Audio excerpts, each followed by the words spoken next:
Hi, it's Grace again, and we're back for part 5. Here we're going to show you how to do buttonhole triangles.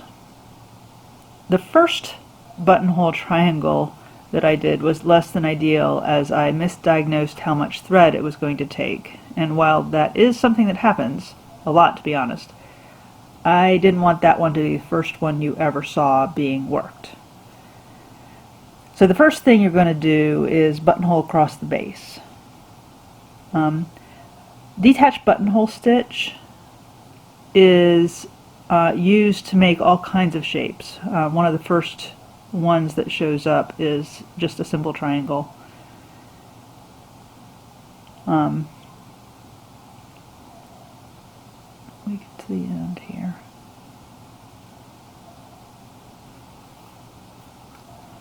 The next thing you're going to do is run your edging lines up to the outside perimeter and back down.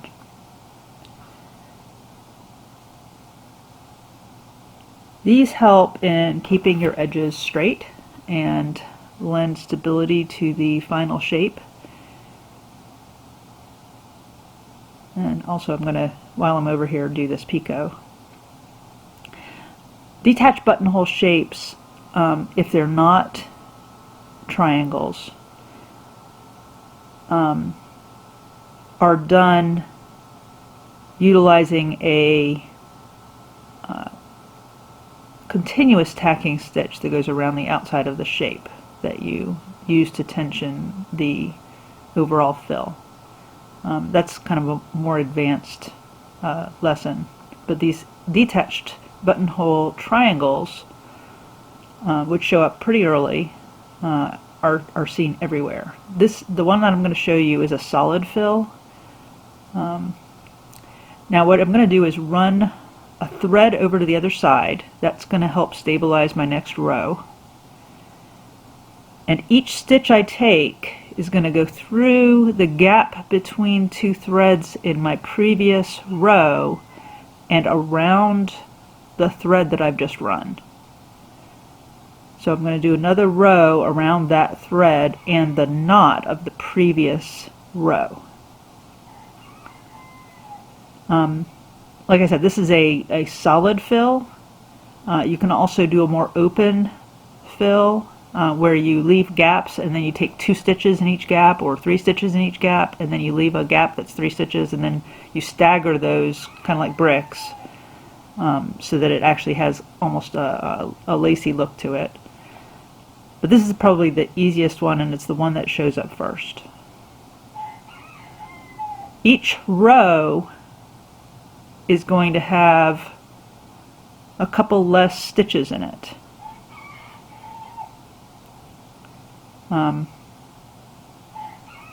Which makes the triangle shape. Make sure when you get to the ends of the rows that you're actually going around the stabilizing edge line to incorporate it into your shape.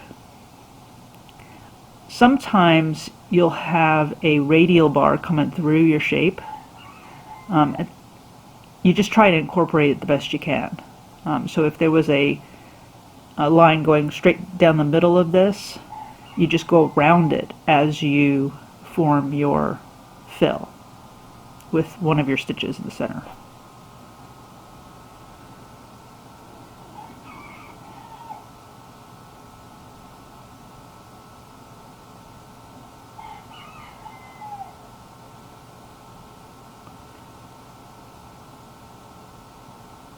It's good to have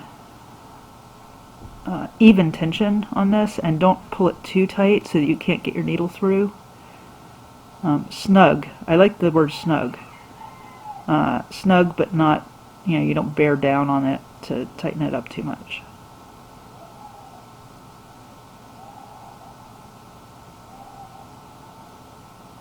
The last couple rows are only going to be a couple stitches. I usually do like one on the outside, one in the middle, and then one on the other side. And then the very last row is more like a stitch that goes around the bundle of edging threads to kind of make a really nice, neat point.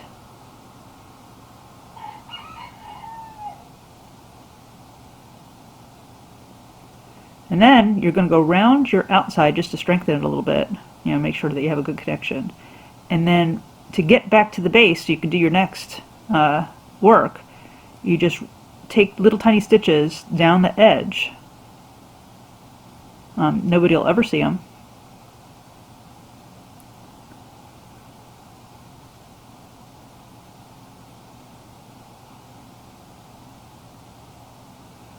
And you go through your original buttonhole stitch, and I think I'm going to be making another picot on this side.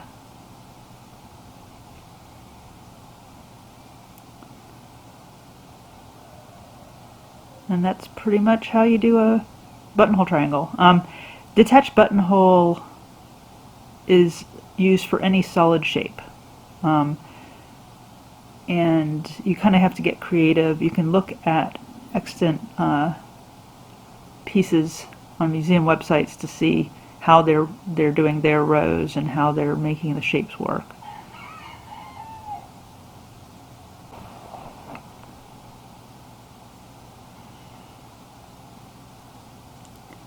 Alright, I'm going to speed this up, but feel free to continue to watch if it helps you to understand this sequencing a bit better.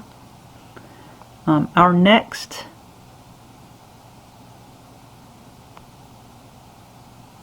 step is going to be just filling in that final corner, which will be at the end of this clip. Oh, there we go. That's a little faster. Do my picot. Adding a thread. So I just put the thread down and working over top of it because I knew I was going to run out. And now halfway through I switch threads. So this is what I call a leapfrog join, where you go over it for a little while, the new thread, and then you switch threads, lay down your first thread, and then go over that for a while, and then you clip it. Wow. I wish I could go this fast in real life.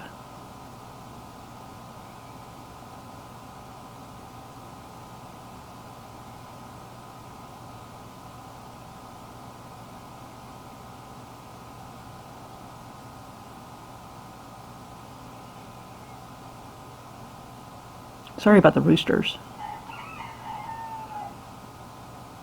They're being a little mouthy today.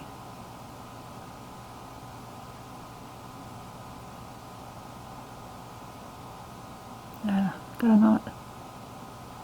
There we go.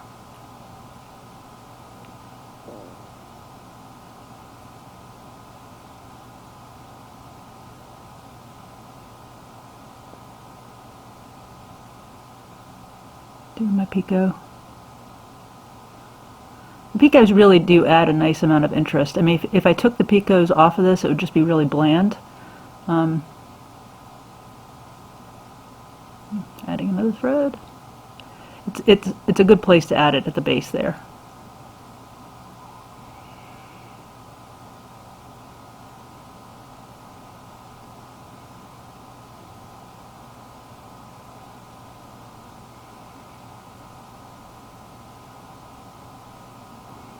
And I went ahead and put my old thread up into the radial line because I knew it wasn't going to last through the whole triangle, and I just didn't want to have to deal with changing it out. So sometimes you have to end your threads early just so that you don't have to make a change in an awkward spot.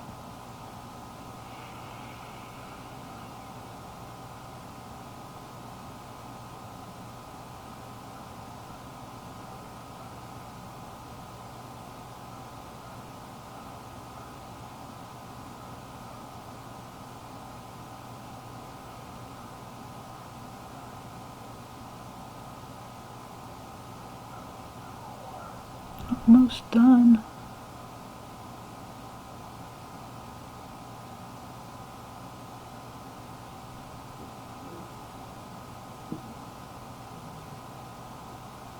Alright, so Once I do this picot, I'm going to start wrapping back towards the corner.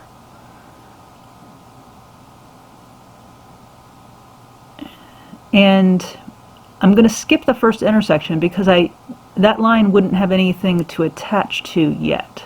So I'm going to get down to it, and then I'm going to kind of skip down to the next foundation line and work that first.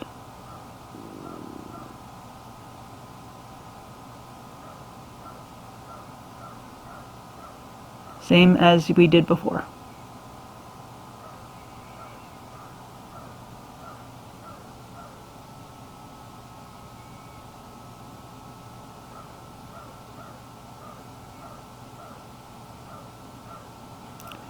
You go to the outside and then work your way back in.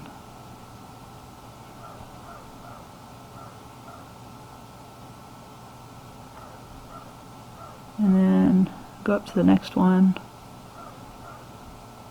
Oops, I forgot to do my open buttonhole stitches, so I'm going back and I'm doing that now. You can do it. It's not as convenient, but I'm just taking a stitch through around that first line after each one. And now this is the normal way.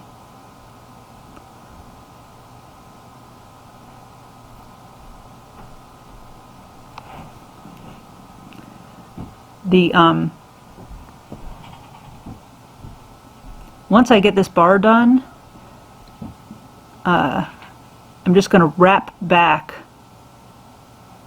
over that area I sort of skipped over, and then wrap to that corner.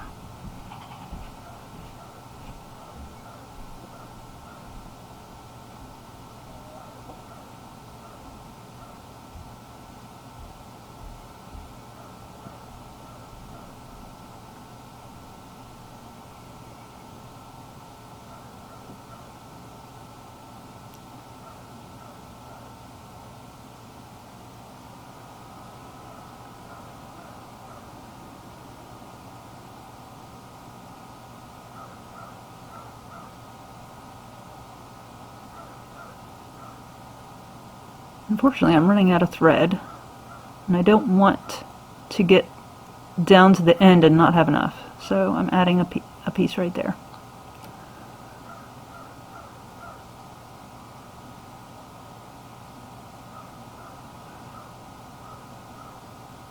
And actually it's going to be fine because I need thread in order to, I'm going to show you how to join motifs in the next clip, and I'll need that thread. Otherwise I would probably do like a lasso join, because the wrap thread is pretty much impossible to put your needle back through again to end your thread.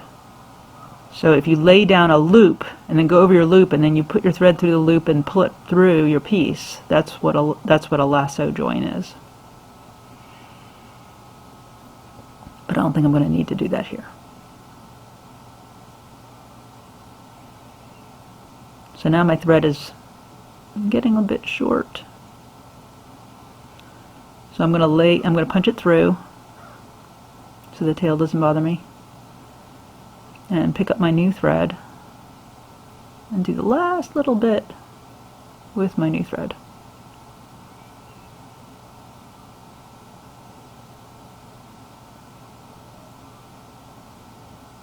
There we go.